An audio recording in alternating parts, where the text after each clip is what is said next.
ایمان اور محبت کا گھر۔ ایک چھوٹے سے گاؤں میں حارث اور عائشہ کا خاندان رہتا تھا۔ حارث ایک محنتی کسان تھا اور عائشہ نیک دل خاتون تھی۔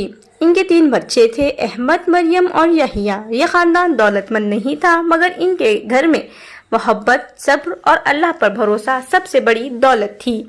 ایک سال گاؤں میں سخت قحط پڑا، کھیت سوکھ گئے، ندیاں خشک ہو گئیں اور گاؤں کے لوگ فکر مند ہو گئے۔ حارث کے گھر میں بھی صرف تھوڑا سا آٹا رہ گیا۔ بچے پریشان تھے، لیکن عائشہ نے نرمی سے کہا، اللہ کبھی اپنے بندوں کو تنہا نہیں چھوڑتا، ہمیں شکر ادا کرنا چاہیے اور دوسروں کی مدد کرنی چاہیے۔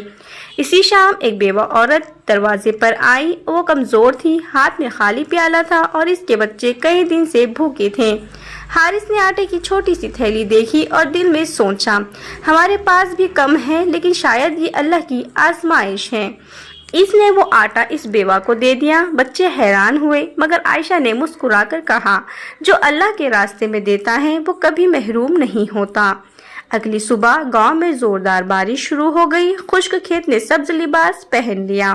کچھ ہی دنوں میں حارث کے کھیت میں ایسا اناج اور پھل اگا کہ پورا گاؤں حیران رہ گیا۔ حارث نے آسمان کی طرف دیکھ کر کہا، یہ اللہ کی طرف سے انعام ہے، کیونکہ ہم نے اپنی بھائی بہنوں کے ساتھ محبت اور سخاوت کا برتاؤ کیا۔ اس کہانی سے ہمیں یہ سبق ملتا ہے کہ مسلمان خاندان کی اصل طاقت دولت نہیں، بلکہ ایمان، صبر اور محبت ہے۔ دوسروں کی مدد کرنا اور اللہ پر بھروسہ رکھنا ہمیشہ برکتیں لاتا ہے۔